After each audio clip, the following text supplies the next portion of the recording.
बहुत समय पहले की बात है। कलिंग देश में इंद्रजीत नाम का एक राजा था।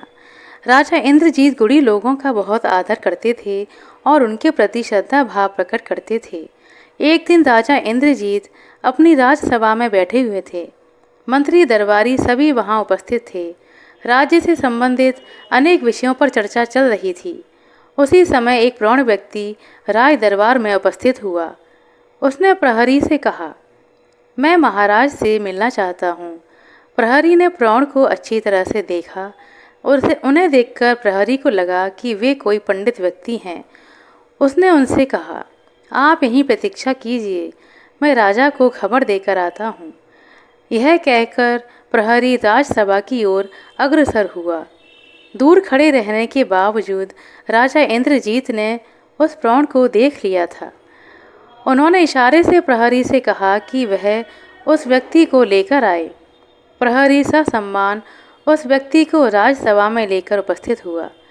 राजा इंद्रजीत ने उन्हें आसन ग्रहण करने के लिए कहा और फिर उनसे उनका परिचय पूछा।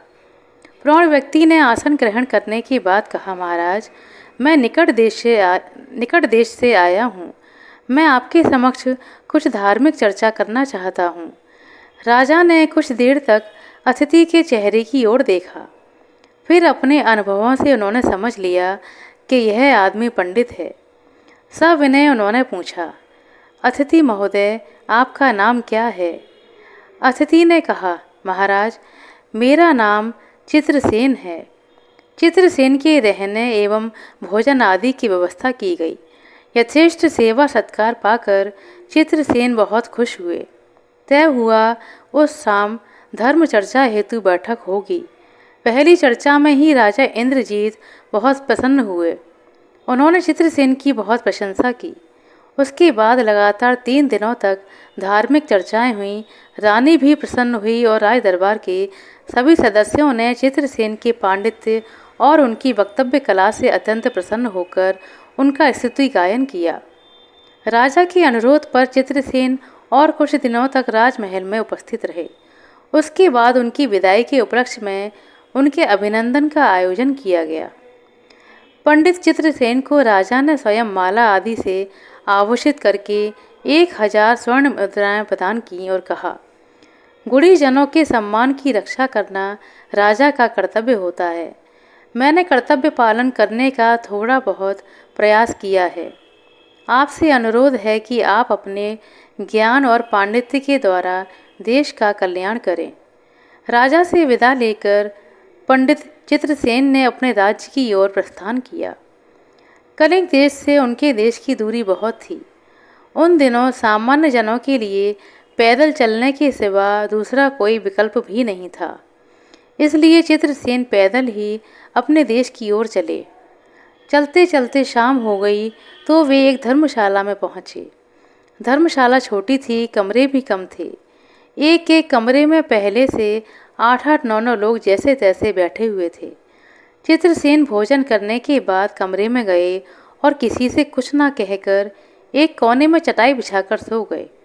इधर क्या हुआ कि जब चित्रसेन धर्मशाला में आए तभी कुछ लोगों को सूचना मिल गई थी कि यह विशिष्ट अतिथि राज दरबार से लौटे हैं और उनके पास पुरस्कार में मिली हुई 1000 स्वर्ण मुद्राएं हैं। धर्मशाला में जितने भी यात्री थे उनमें से एक आदमी दुष्ट प्रवृत्ति का था।